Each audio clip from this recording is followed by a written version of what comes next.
This Green New Deal? It's green the way the Blarney Stone is mossy, messy, contaminated from getting kissed too many times by too many people. You have to bend over backwards to even get at it.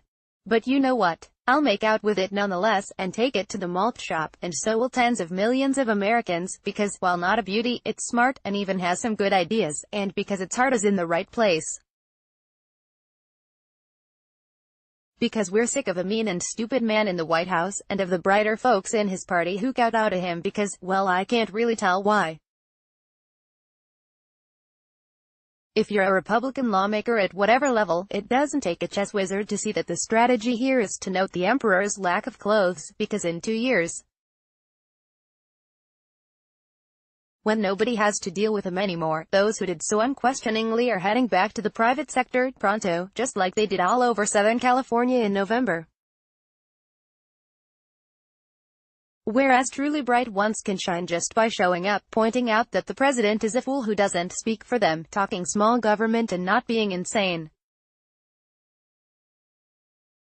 A low political bar, one would think.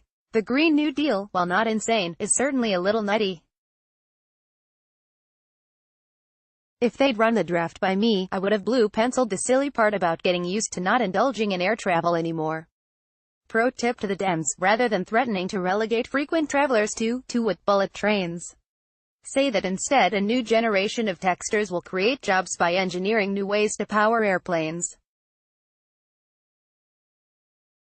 But you know what most Americans find way more full of Blarney than the GND? The nonsensical insistence that climate change is what the simple-minded president says it is, a hoax because it isn't. And it's really bad politics to pretend it is.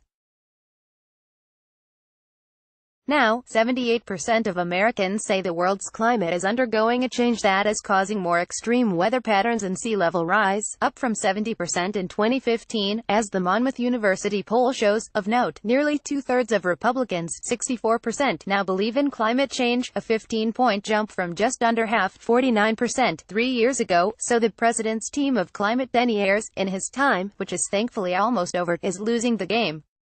Which means so are his enablers who decry anyone who believes in science is hysterical. This is somehow their favorite adjective for realists. Their other favorite tactic, another losing one, is pretending, along with fewer and fewer Californians, that our own state's efforts to begin to curb climate change are ineffective because we are a small part of the world's population. That's called, and will be remembered as, leadership.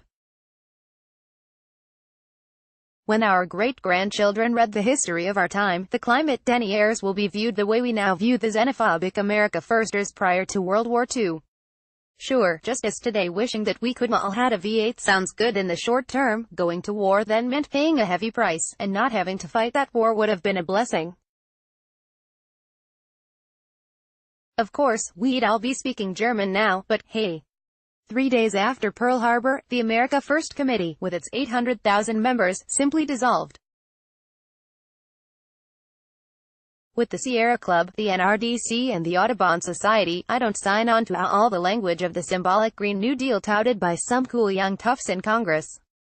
That's because, along with its myriad other problems, it completely rejects market-based solutions. But I'm blowing it a kiss anyway, this girl on the right side of history.